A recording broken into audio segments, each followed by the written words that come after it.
Today I've got probably the most important lesson I can teach you all. And this is a fun one to learn, but it's one of those ones that can get you in trouble sometimes. Now you may ask what I'm talking about. Well, what could be something that you're going to run into that sometimes will give you problems? Well, there's a little saying machinists have some issues with, is knowing when to say no to a part. If you don't say no to a part occasionally, you'll end up with some stuff that you shouldn't have taken in to begin with. It's really easy to look at something and go, you know, I can make that. I can make this part right here because I'm a machinist. I can do anything. Well, yes, you can. Should you? Well, not all the time. In this case right here, I ran into a problem with a part one time, and the problem bled over into a job turned out to be a lot more complicated than I thought. Now, we're an educational facility, so we're not making stuff for profit. We're making things for occasionally for people in the industry and occasionally for people in the community. This was one for the community. And it's been a little bit more involved than I originally thought it was going to be. So I'm going to show you some of the stuff we've had to deal with this, and then go through some emotions of what we had to do to actually make this part. And before I forget, I am Derrick Hogan. I'm here at North Georgia Technical College, and I'm doing some work here for Practical Machinist. And let's see what we got.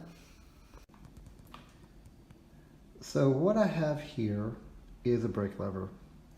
Now this brake lever right here was brought to me by a guy, and he said basically, it's like, hey, I need you to take and machine these cast brake levers I have to match this. And I said, okay, that'd be fine. I can do that. It's not a big deal. We can make it work, and got to work on it. Well, that wasn't the problem. You know, I was able to duplicate the dimensions. I was able to locate and pull dimensions off of these holes here and this radius here, and then go about cutting the slot and the notch here and the piece here. And it turned out really good. It turned out really, really good. Well, so that wasn't the problem. Matter of fact, here's the finished product. This is the other hand version of it here, so you can see things are a little bit different here on it. But once again, you can see how everything looks like the other piece did. That wasn't the problem. Granted, there were some challenges with this right here, trying to figure out how to hold this piece. When you're talking about things that are not flat surfaces, you know, that can be tricky, especially if you're dealing with things that are, you know, cast shapes like this. Well, the guy had some other pieces too. Here we go. This is another part of the brake lever. It's a casting. And you can kind of see there's an overlap right here in the casting. Pretty decent, significant one right there. And you got some basic features on it like that. So what we had to do is take and make the clamp for it also. Well, he said, hey, the print's for it online. So I didn't immediately go at that moment in time to go look and see about the prints, but later on when I did, this is what I found. There's not a lot of dimensions there. I'm missing some things like, you know, for example, the hole, center to center hole distance here, which I do have on this other print right here, the second part of the clamp here. I do have that there, that 1.219 there, but I also have the thread size there. But, you know, I don't have the angle of the slot here. I don't have the dimensions on the counter bore. I don't have the hole dimension here. I don't have the dimension where the cable goes through. I was able to track all those down, but it proved to be quite a problem. And we were able to do it. It turned out pretty good. This is the one we worked on right here. And as you can see, we took and machined the angle. We did the counter bore and the drill hole for the pin to go through. We've got the other piece here that we made here, which is one of these pieces right here. And this right here allows us to have that work. Well, when we get to put these pieces together, you run into the fact that the castings don't line up. There's rather significant misalignment of the castings here. And if you look right here on this right here, you can see how that casting overhangs by a considerable margin on the back side. So we blended all that out. And I am extremely pleased with how this turned out as a whole. But I had nothing to go on.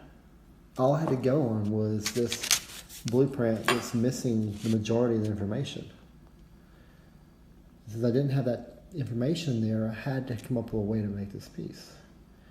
So this is what I'm going to go through today, is some of the stuff that we had to go through to make this and some of the stuff we had to do, including trying to figure out how to hold this cast piece so we can go about machining it.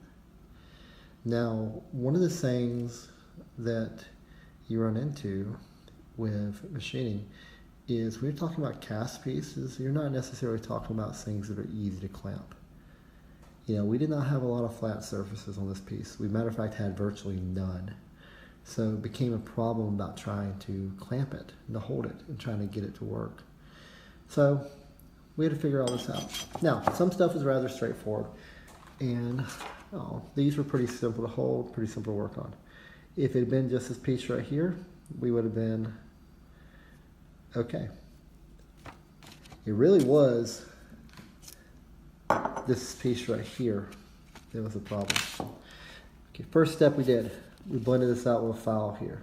So what we did is we took a file and worked on blending that out until we had a full radius here, so we could actually then begin to clamp it. And then I'll show you the rest of that out there. Okay, this is simpler pieces right here. It's just this little clamp piece, a bottom clamp piece. There's not much machining to it, it's just 2 holes drilled in it. But if you're looking at a project like this right here, the fact it is a casting and the fact that there's not exactly the smoothest surfaces in the world to deal with can cause you sometimes to underquote this and end up basically losing considerable money on doing a job like this.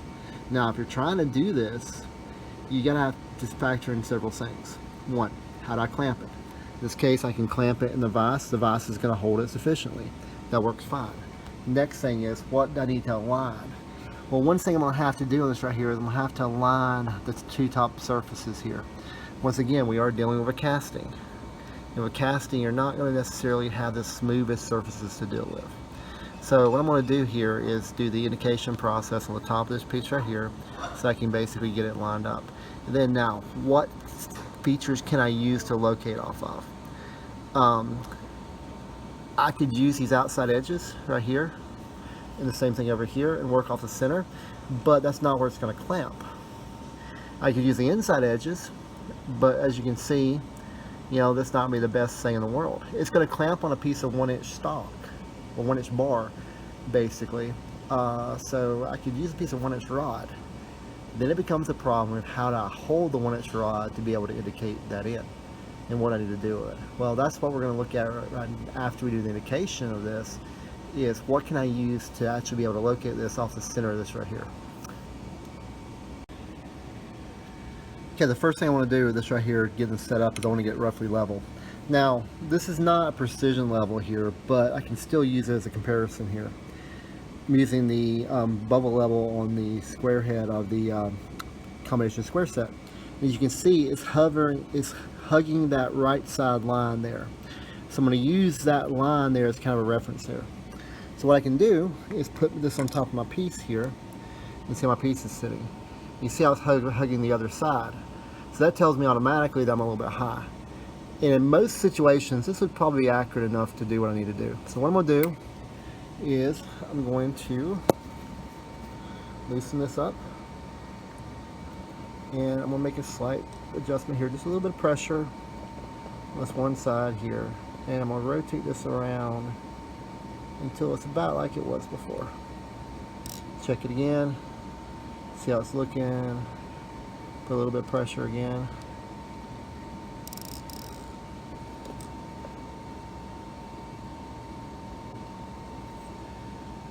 And that's pretty good right there. It's good enough for what we're going to check right there. So now, I'm going to tighten this back up, and I'm going to go to using an indicator to check this.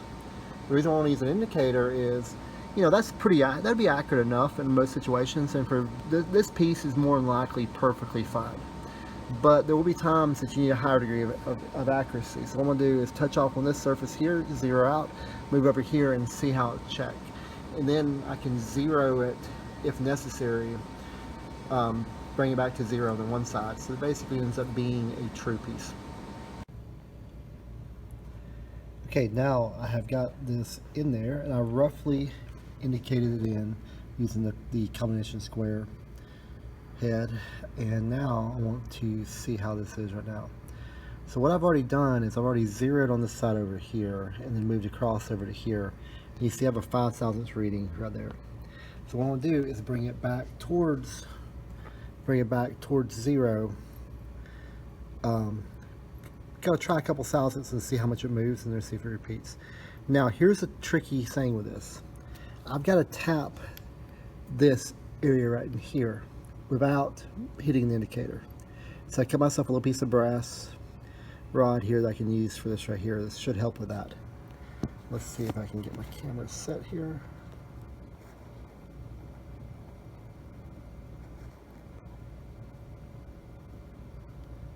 Okay, so what I'm going to do is lightly tap here.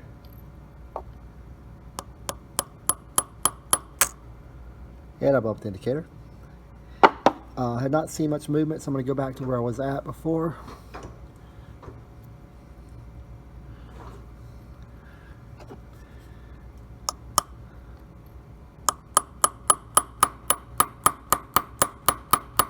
Okay, I moved about halfway there, so I'm about 2.5 thousandths now. So what I'm going to do is travel across and see how it checks. So I'm going to go back over here on the other side. I'm about 2.5 thousandths. So we're good on that. Now, the next part of this is how to locate this on center, because my piece is going to need to be held and located on the center of this right here. Now, a couple ways I could do it. I could take some more point on it and line it up on one of the edges, move over, zero out my readout, and get the difference between the two readings I had, and then move back halfway point. That would work. I could take a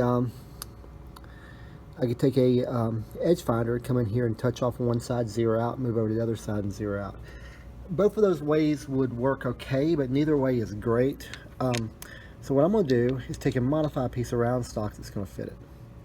And so what I'm going to do is take and mill away to center line on this piece right here, 2 sides of it, enough that I end up with a piece that'll fall down in here that I can then use a edge finder on and touch off on the outside.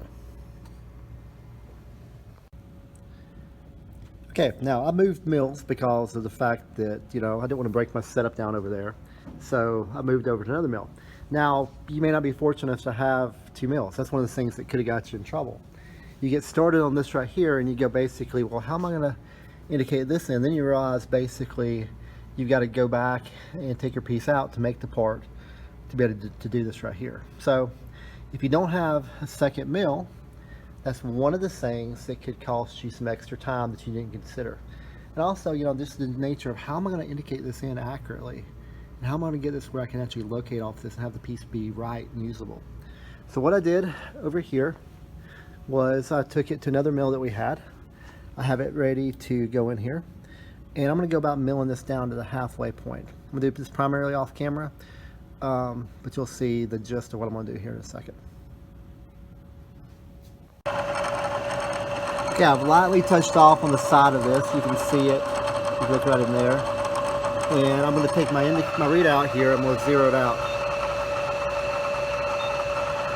on my Y-axis. So I'm going to take a 1/2 inch off of this right here.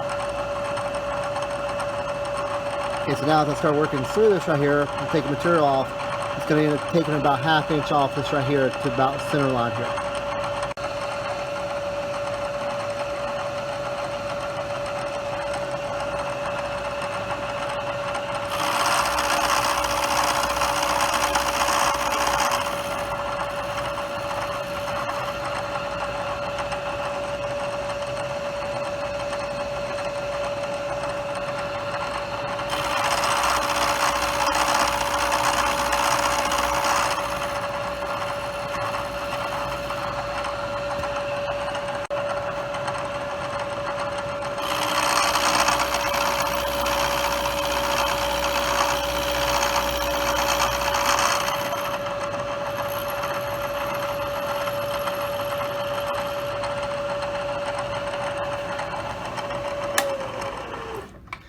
So now that I've taken the 1/2 inch step off of this right here, I'm going to turn around on the other side and do the same thing, leaving this wide enough right here to fit down, small enough to fit down in there, but wide enough to still be relatively close to size, but still a little bit bigger than our piece actually calls for.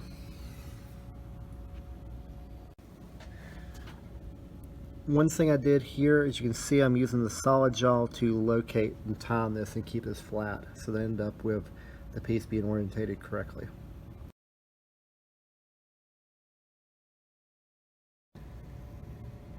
Okay, now I got my piece cut here, and I'm going to drop it down in here, and you see how it's going to locate it pretty good.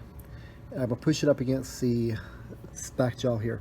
Now if I wanted to, I could make, I should have made it a little bit closer fit than I did, but you know, that's one of those things you kind of look at and go, yeah, I probably could have done a bit better job of that if I didn't wanted to. So what I want to do right now is I want to be able to push this down in here. I'm going to use my edge finder to locate and be able to locate the center of this piece right here. So now I got my piece in here that I made. I'm going to use it to hold right here. I'm going to put some pressure on it right here when I go to edge find on this piece here. So it's going to allow me the ability to be able to get an idea where I'm at with this. I'm just going to work off the center on the piece.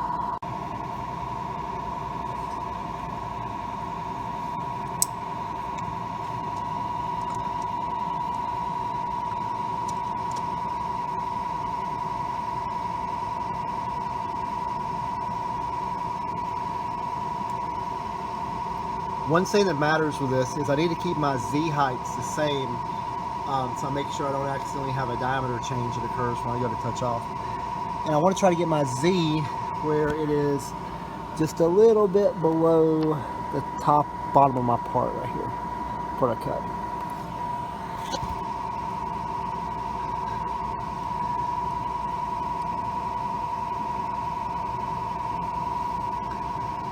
What we'll do is put some pressure on top of it right here, holding it in place.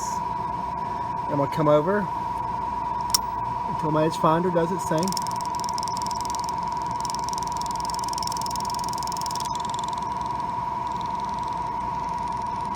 Waiting for the sideways kickoff. There's our edge.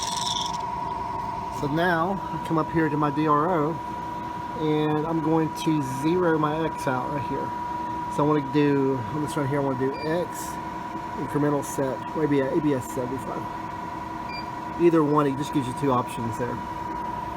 So now, in order to avoid changing my Z heights, I'm going to back this up and run it back across to the other side, and then do the same thing again.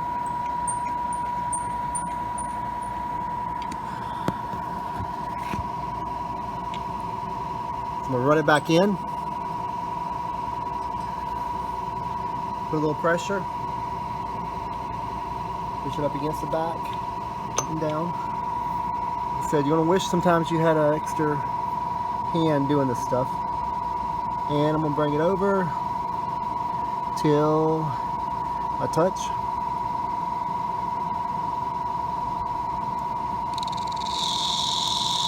And there's my part, the point.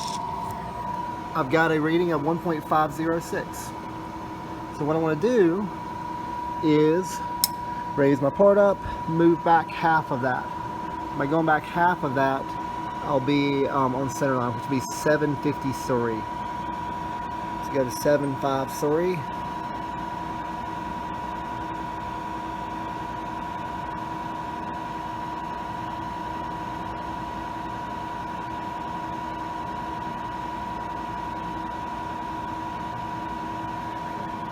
Then go to X, ABS set again. And I have my zero on the center of my part.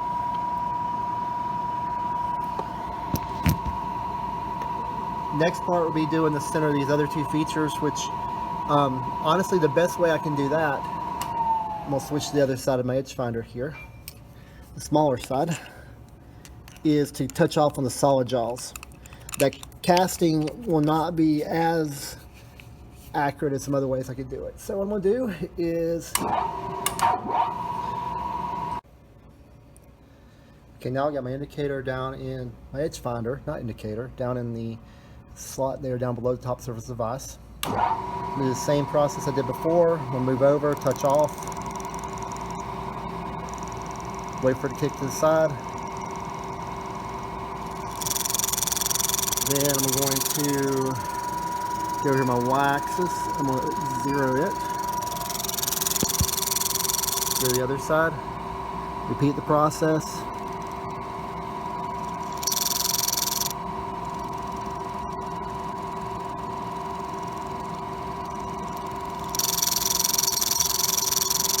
Look at my number, it says 3263. Half of that would be 163. I'll move it back to 163. And that's going to be my 0 point. Right here. ABS set, or Y, ABS set. And there we go. Okay, so now I got my parts sitting at 0 in the center of the piece here. And I'm going to move my tool to go find where I need to be here. Now if you look at this right here, it's on center on the 563 dimension, and it's pulling off the center of the part the other way, going 1.219, which would be 0.6095 from each edge. Now the fun thing about this, one of my students made this piece right here. So I'm going to be able to give me a chance to check his work and see how close his touch-off was. So what I'm going to do is I'm going to move myself to the 609 thousandths on the x-axis. And since these holes are already drilled, I just want to see if my way of doing it and his way of doing it lined up. So I'm 0.6095. If he was correct, this should line up.